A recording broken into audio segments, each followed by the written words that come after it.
Muy buenas tardes, padres de familia y alumnos. Quien les habla el profesor Wilmer Quispe. Les pasará a enseñar el tema de aplicaciones del teorema de Pitágoras. Como bien han leído la teoría, Pitágoras es un matemático de la época clásica. Me refiero a la época griega. En esa época, Pitágoras fue célebre, ¿no? Pitágoras decía que todos los fenómenos de la naturaleza, ya sea dentro de la Tierra, fuera de la Tierra, se pueden expresar mediante figuras geométricas. Entonces, no es raro pensar de que justo su teorema se aplique a los triángulos. Muy bien. Antes de hablar de su teorema, les presento en dónde se aplica. El teorema de Pitágoras no se aplica en cualquier triángulo. Se aplica en un triángulo muy en especial. Se llama el triángulo rectángulo. Para ello les voy a hacer el dibujo. Un triángulo rectángulo, como todo triángulo, consta de tres vértices. El vértice A, el vértice B y el vértice C. ¿Sí? Al unir esos tres puntos, ¿sí? Al unirlos, voy a formar un triángulo. Entonces todo triángulo rectángulo consta de tres vértices. ¿Sí? Muy bien. También consta de tres ángulos internos. Uno de esos ángulos se dibuja de esta forma, como una especie de cuadradito. Ese cuadradito representa un valor constante. Representa el valor de 90 grados.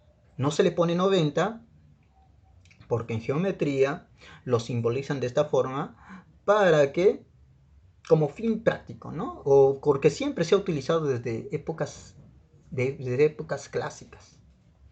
Muy bien. Aparte del ángulo de 90 grados, también se le llama ángulo recto, por si acaso. Hay otros dos ángulos, ¿verdad? Porque son tres, acá hay uno, faltan dos. Esos ángulos se encuentran en esta parte. Acá tenemos un ángulo que lo voy a simbolizar, como no sé, no quiero poner un valor, quiero poner un valor general. Lo puedo representar como la primera letra del alfabeto griego, con este símbolo. ¿Cómo se le denomina? Alfa. Cada vez que te digan representa alfa, lo dibuja de esta forma, ¿sí? Y también tenemos acá otro ángulo, que sería nuestro tercer ángulo. Lo vamos a poner con este símbolo, ¿sí? Como una especie de O, ¿no? Sin la colita para afuera, ¿no? ¿Cómo se le llama? Se le llama tita, ¿sí? Alfa y tita.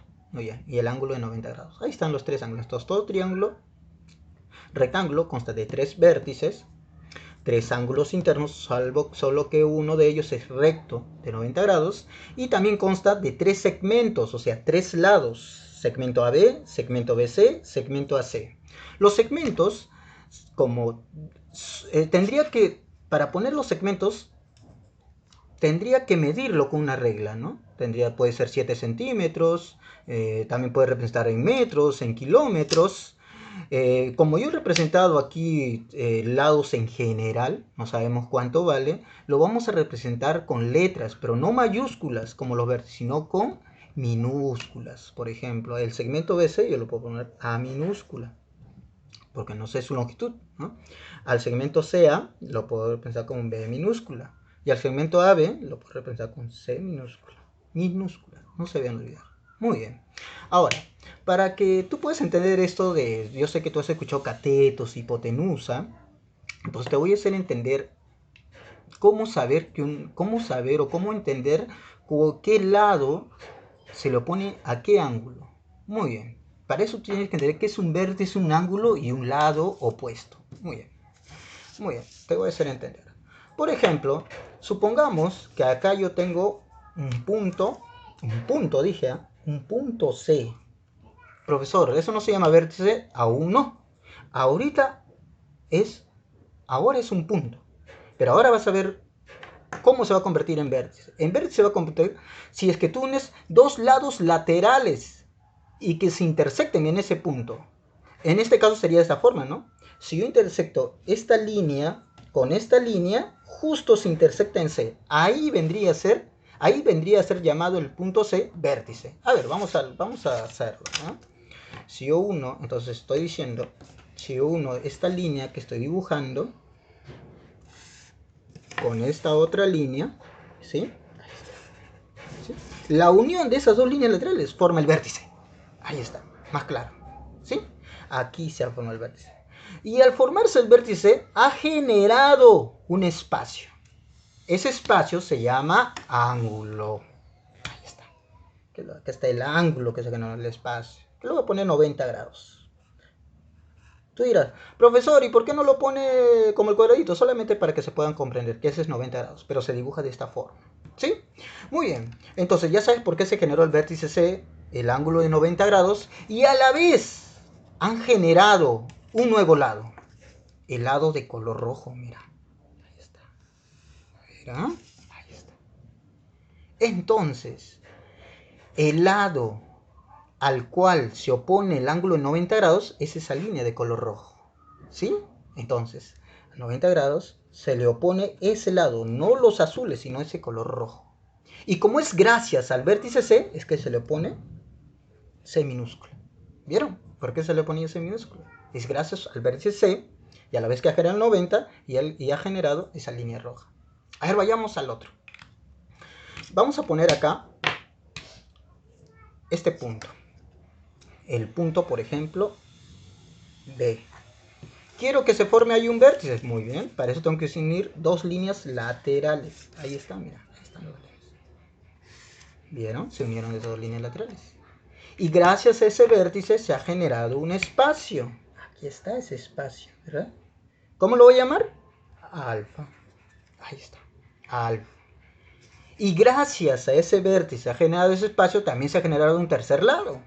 Que está aquí, de color rojito. ¿Sí? Y este es el lado rojo, es el lado que se opone a este ángulo alfa. ¿Vieron? Y es gracias al vértice B, por eso lo voy a poner B minúscula. Ahí está. ¿Vieron?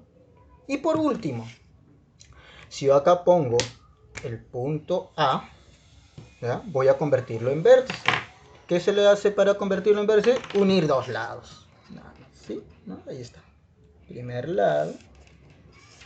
Segundo lado. De esta manera. ¿Sí? Ahí está. ¿Y qué se ha generado? Un pequeño espacio, ¿no? ¿Ese espacio cómo se llama? Ángulo, ¿verdad? ¿Cómo lo he nombrado? Tita. Ahí está. Tita, pechochitos. Ahí está. Y a la vez han generado un tercer lado, ¿verdad? Aquí está. ¿Qué es eso de esa línea de color rojo? Es el lado al cual se opone el ángulo tita. Ahí está. ¿Qué letra le voy a poner? ¿Qué letra minúscula? A, ¿no? Porque es gracias al vértice A que se ha generado. Ahí está.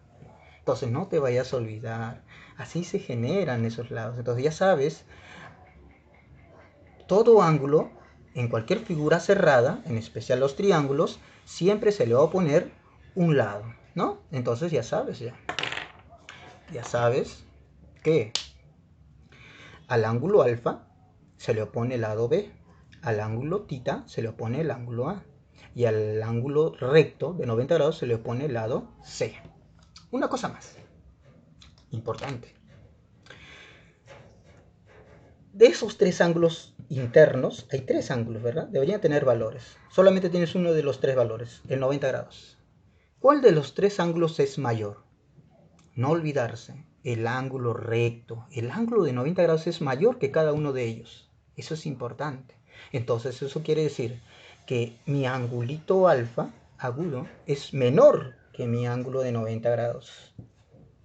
También, el angulito tita también siempre va a ser mayor que el 90 grados, que el ángulo recto. ¿Sí? No olvidarse, siempre van a ser valores menores que 90. Profesor, ¿y los lados? Entre C, A y B, ¿quién es el de mayor longitud? ¿Sí? Porque estamos hablando de longitudes de los lados. Entonces, el de mayor longitud es aquel al cual se le opone el mayor ángulo. Y yo les pregunto, de los tres, ¿quién es mayor? 90. Y a 90 tiene que oponérsele el lado de mayor longitud, o sea, C. C es mayor, el de mayor longitud, que la longitud A y que la longitud B. Entonces concluimos, ¿no? Que la letra C minúscula tiene que ser mayor que A minúscula. Y a la vez también, la letra C tiene que ser mayor que B. ¿Se ha entendido, chanchitos? Así les he enseñado de manera detallada. Ahora, acá viene lo que tú has escuchado siempre. Acuérdate, en un triángulo rectángulo, el de mayor longitud se denomina hipotenusa. En un triángulo rectángulo. ¿Quién es el de mayor longitud? Tú ya sabes, el que se le pone a 90 grados. C. C, desde ahora en adelante, lo vamos a llamar hipotenusa. Ahí está. Hipotenusa. Ahí está. ¿Sí? Profesor, ¿y los de menor longitud A y B? Ah, A y B se los va a llamar, como ya sé, ¿te acordaste? Catetos. Ahí está, catetos. Entonces, también se puede decir que todo triángulo rectángulo consta de una hipotenusa y dos catetos. Ahí está, chanchitos. Muy bien, ahora hablemos del teorema, ¿no? ¿Qué es el teorema? El teorema los voy a decir en palabras, luego lo expreso en letras. El teorema de Pitágoras relaciona los tres lados, C, A y B, ¿sí? De una manera matemática, como una ecuación. Dice, la hipotenusa al cuadrado debe ser igual a la suma de cuadrados de los catetos. Es decir, un cateto al cuadrado más el otro cateto, pero elevado al cuadrado, o sea, elevado al número 2. Entonces, hipotenusa, ¿quién es la hipotenusa? A, B o C. C, ¿verdad? La hipotenusa al cuadrado debe ser igual a la suma de cuadrados de los catetos, ¿no? ¿Y cuáles son los catetos? A, por ejemplo, es uno de los catetos, ¿no? Elevado al cuadrado, de la 2, más el otro cateto que es B, elevado a la 2. Y ahí está el teorema. ¿Ah? Así de simple. Aplicaciones. Vaya, vamos a las aplicaciones. Muy bien. Aquí tenemos, les voy a dar tres ejemplos y yo sé que tú en tu casita, ahí sentadito, con Firulais al costado, van a poder contestar estas preguntitas. Tenemos un triángulo rectángulo, ya sabes. ¿Dónde está el ángulo recto? En esta parte. El ángulo de 90 grados. Muy bien, acá tenemos los tres vértices, pero esta vez sí les he entregado la longitud de los lados, 6, 10 y 8. Ahí está. Les hago la pregunta. ¿Quién de los tres es la hipotenusa? ¿Verdad? El que se le opone a 90 grados, que sería 10. ¿Sí? Y con mayor razón, mira, 10 es mayor que 6 y 8, el de mayor valor, ¿no? Entonces vamos a decir que 10, ¿cómo se le llama? Hipotenusa. ¿Y quiénes son los catetos? 6 y 8, ¿no? 6 y 8. Y 8, ¿qué son? Catetos. Simple, ¿no? Fácil, ¿no? Facilito. ¿Y qué dice el teorema de Pitágoras, te acuerdas?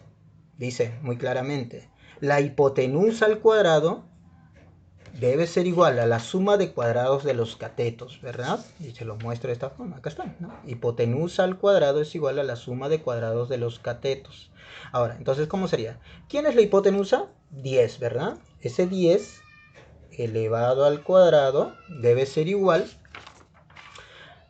a la suma de cuadrados. ¿Con cuál comienza, profesor? Con 8, es cualquiera.